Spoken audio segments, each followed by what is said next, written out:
I'm very pleased to be able to have a very brief conversation with you.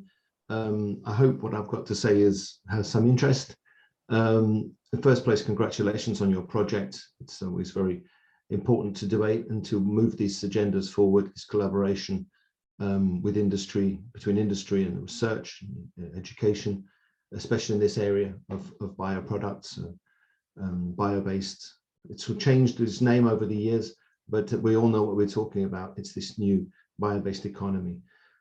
So as Eduardo said, I've been involved in a few initiatives over the years, some of which have been more successful than others, some of which, but all of which I've been able to personally learn some, what I think are important lessons from. And I'd just like to share with you 2 or 3 of these. I will admit to not having much experience with working with Zoom in presentations. Can I just see if I can share my screen with you?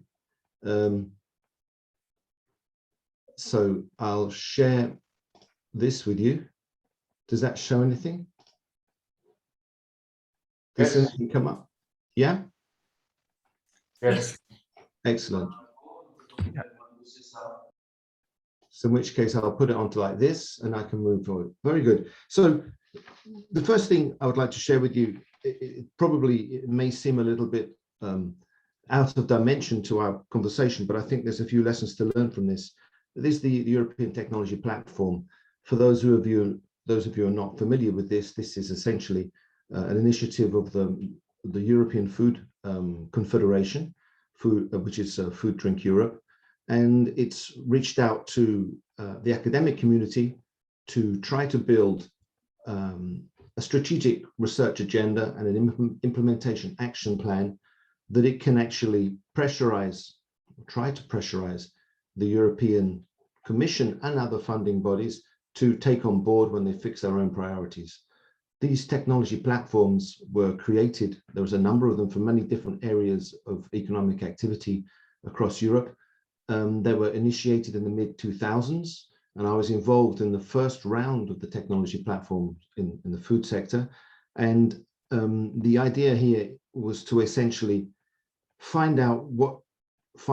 discover jointly between industry, in this particular case, it's big industry, and the academic community, research community, what really needs to be done to move the agenda forward. Built around economic objectives, environmental objectives, sustainability objectives. Essentially, what do we need to know? What do we need to research to move the agenda forward? And of course, this kind of initiative requires a large investment. That's why it's in the domain initially of the large companies. But what it did do, especially this first version of this in the 2000s, it led to a very interesting initiative, which was to create mirror structures in a number of initially European member state, EC member states, So what happened was these, what are called national technology platforms. And these national technology platforms, this is the sign in the middle here, I can't point it out, but this second document here is a co-authorship of the national technology platforms. And these national technology platforms were a very loose agglomeration of really quite varied models of collaboration between industry and research and education organizations.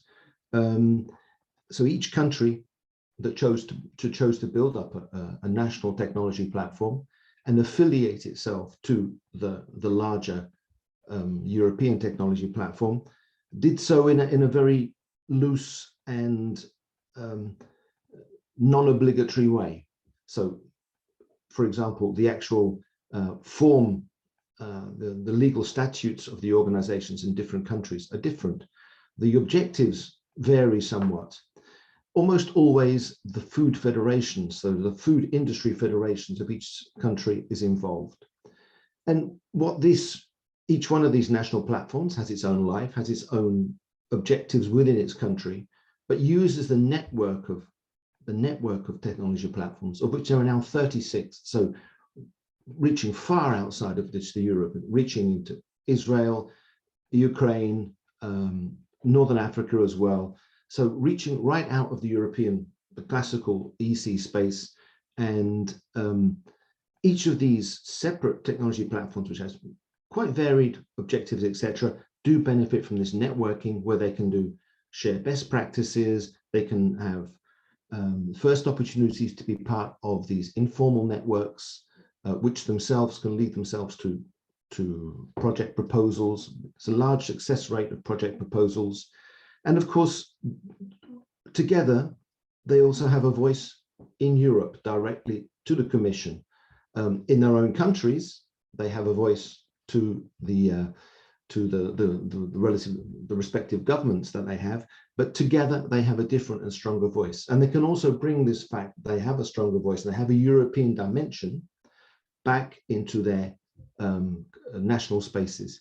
So, as I say, if you're interested in knowing more about what the European technology platform does, we have a very, very informative database, all our relevant documents, policy documents, and implementation plans, plus all our lobbying documents, because we do now are very much involved in this lobbying. We can see on the right-hand side of this slide here, we can see some joint position statements we've been taking to try to make sure that the industry-driven agenda is also adopted into the work programs. I say lobbying, this is not economic lobbying, this is basically just putting our message to the Commission to say, please do not ignore. We've taken a lot of time, a lot of effort to build up these initiatives, to build up these priorities. It's very important you listen to them. I don't mean lobbying in some economic sense. That's not our game at all.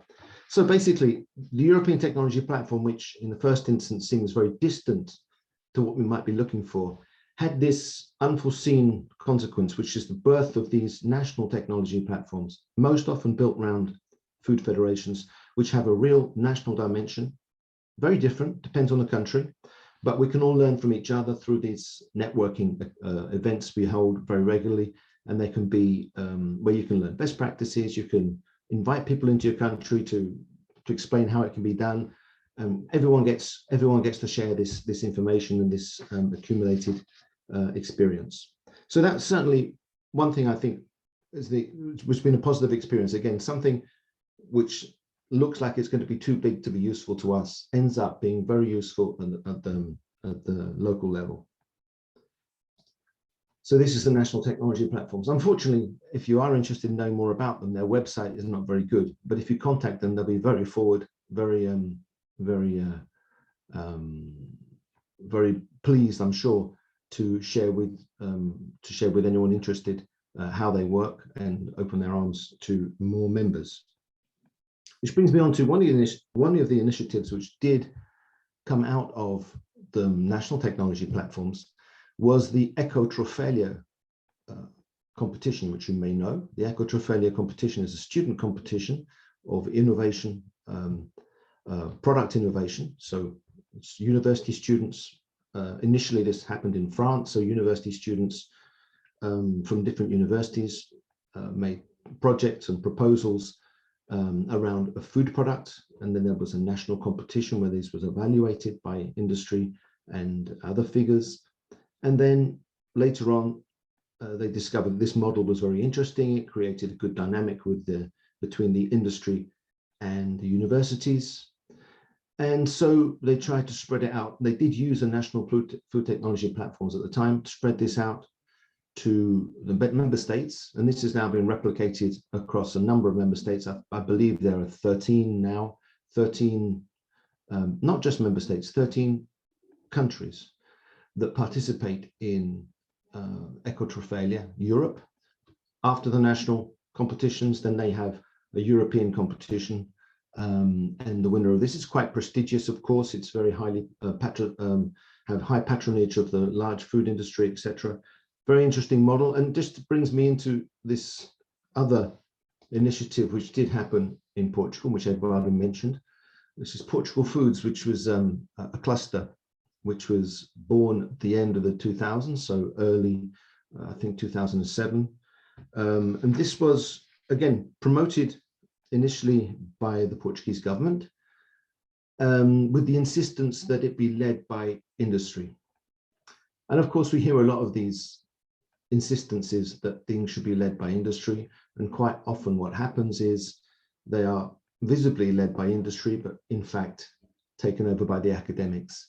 And what happened in this particular case, and to my surprise and great pleasure, we thought this would happen, but in fact, it was taken over by the industry. And the industry didn't just go along with the academic agenda. They said, no, if we're going to be involved in this, we're going to do it what we want. And they put research and development in second place. And they put export in first place. So they said, no, we want to promote Portuguese products abroad, B2B products, B2C products, but we want to promote them abroad to create the dynamic that will require us to innovate, and then we'll go back to the universities. And this is what happened. I was very skeptical to begin with, because I was involved from the very beginning, but in fact, it worked very well. There was a period prior to which we actually really got involved in the research agenda. There was basically just building up these Portuguese experts abroad. And at the moment, Portugal Foods, apart from the many other activities it has as a cluster, it also hosts the Ecotrofelia competition in Portugal. So, and this is not an accessory initiative, if you like, but it really is a very strong tool to bring universities and companies together, not at the high level, not at the administration's level, but at the level of the students and its potential employers. Very interesting initiative. Again, there's lots of information on Ecotrofelia across the web. And just to finish, because I know we don't have very much time, a similar initiative. Again, these are only useful to tell you about them if we learn something from them. Again, quite often there is a push, and the push comes from the government. The government decided to set up a number of these, what are called collaborative laboratories, which is a figure somewhat similar to a cluster, but has the main objective to increase high-level, highly qualified jobs, highly qualified employment. So they try to do this around some social or economic need or perceived need, where there could be a societal pull. So society in some way makes a pull and suggests the creation of and commits to these collaborative laboratories. And we have one now in the area of vines and wines, which I did help set up. I was very pleased to be involved in this, to set this up. And this involves a number of wine companies together in an association with, formal association with a number of universities, and they are trying to develop and execute an agenda. And at the same time, always being attentive to the fact that one of the objectives really is to make sure that we're employing these highly trained people that we're producing from the universities. I'm very conscious of not going over time, so I'm sorry it's a bit rushed, but again, I wanted to focus much more on the lessons we've learned rather than just saying what we've done. And I do think all of these three initiatives were, of course, this one here is very young. It was only born in 2019. Let's see how it pans out. At the moment, it's very interesting. Portugal Foods, which was born in 2007, it's really successful, very healthy. Again, it's moved with the times. It's moved from the initial objectives. Now it's firmly entrenched in the research, linking through research and through this Ecotrofelia, linking with education. And of course, Food4Life is Food4Life is already, I wouldn't say 20 years old, but getting on for 18 years old, getting on to become an adult. And that has also changed its ambitions and activities over the years. There's lots on the web about Food4Life, and they're very happy to answer questions. So thank you very much, Eduardo. I hope I haven't gone too far over time.